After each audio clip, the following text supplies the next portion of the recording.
Oh, come on, guys. That is awesome. Welcome, Jacki. Thank you. And thanks for being here. And tell us real quickly a little bit about yourself. Are you from Mesa? I'm originally an Illinois girl that came out for graduate school and never left, and met my husband, and we had our kids here. When we were first married, we lived in Mesa, and when our kids were young, we lived there. Oh, that's awesome. I'm a Gilbert girl now. But it's great to be working here and be part of this wonderful community. Well, thanks for traveling west today to be with us. And tell us a little bit about Save the Family and what you guys are doing and what you'd like to talk about today. Great, thank you. Save the Family is a Mesa-rooted agency that was formed in 1988, actually by 4 local businessmen who were gravely concerned over the rising incidence of homelessness among families. We started with 4 units. We've evolved over the last 26 years, and today we touch the lives of over 500 men, women, and children experiencing homelessness and also deep poverty. Well, boy, unfortunately, that's a very common problem facing a lot of areas, and it's great to know that Save the Family is working right here in Mesa. What are some of your success stories? What would you like to brag about? Well, you know, the thing I'm most proud about, our focus is on the one thing I think that every one of us hold most near and dear to our hearts, and that is home.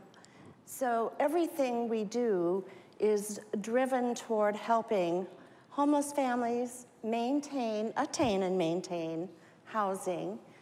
We do that by helping them gain job skills, become gainfully employed, and we work on helping them improve just general life skills to help them be better employees, better parents. We focus also intensely on the kids. Homelessness is damaging to children, and children that have been through homelessness generally come to us 2 to 3 grade levels behind in school. So tutoring, working on classes that help heal the pains of being homeless, and in a lot of ways being an outcast is our focus. In partnership with our affordable housing affiliate, arm of Save the Family, we focus on affordable housing. We have when we're finished with Escovedo, which I'd like to talk about later, we'll have over 300 affordable housing units scattered throughout the East Valley cities of Mesa, Tempe, Scottsdale, Chandler, and Gilbert, but the predominant number is within Mesa. And in those families, we help, in those units, we help working poor families afford quality housing and sustain that housing. That's great. Is this what we're looking at here? Is this Escovedo? Yes, and many of you, I'm sure, if you've been in Mesa for any length of time, are familiar with the old Washington Escovedo neighborhood. And about 3 years ago, we had the opportunity to partner with many wonderful agencies in this room: Mesa United Way, West Mesa Community Development Corporation, City of Mesa, obviously, to redevelop the land that was the old boarded up vacant units on University. We were able to develop a tax credit housing development, which is affordable housing, targeting families who are earning 60%, 50%, 40%, and even 30% or below of area median income.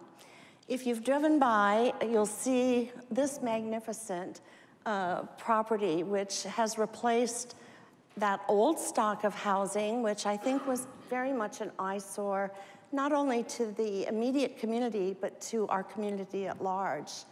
Is that what it replaced? That is the old housing. And I think for us, one of the most exciting privileges of developing this property was the opportunity to work with the surrounding neighborhood, the Washington Escovedo neighborhood. We happened to come into this at a point in their life as a community where they are really working on becoming a vibrant and healthy community. And I think this is very much something we worked on together with input from them. Their input actually drove a lot of the design elements of the new development. Primarily 3 things. One, not having a gated community. I mean, gated communities are big in Arizona. They wanted this new community to flow into the existing community. And if you drive by, there are no fences, there are no walls. The second thing was having low to moderate density. This neighborhood did not want high rises in their backyard. And the third thing they wanted to be able to preserve a sense of history, if you will, regarding the history of their old neighborhood, the story of those units that were boarded up, closed, and vacated. And so if you drive interior into phase 1 of the project, you'll see 4 of the original buildings, which we restored to their exterior original form.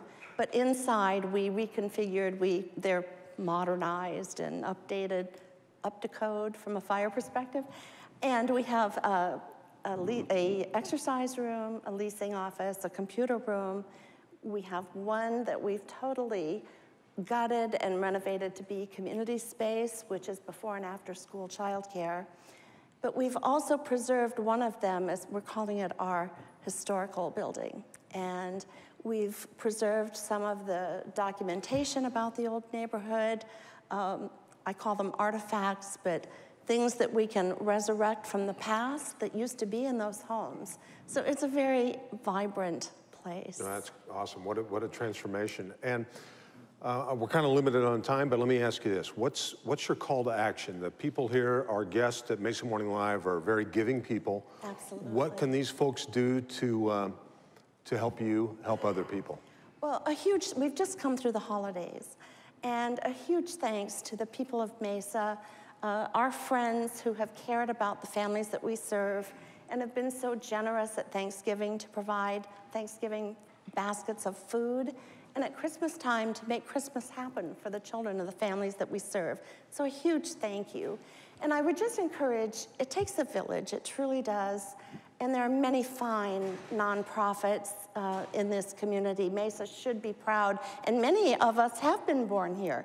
Just find that agency, that cause that you can get passionate about, and get involved. If every one of us did a little bit, our world would be a wonderful place.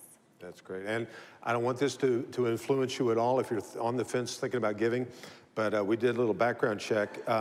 You have a first-degree black belt in Taekwondo. I'm a killer. Scary, isn't it? Maybe that's why the Pink Panther music came on. Did it? Well, folks, how about a big round of applause? Thank you so much, Jacki Taylor, for coming by. Thank you.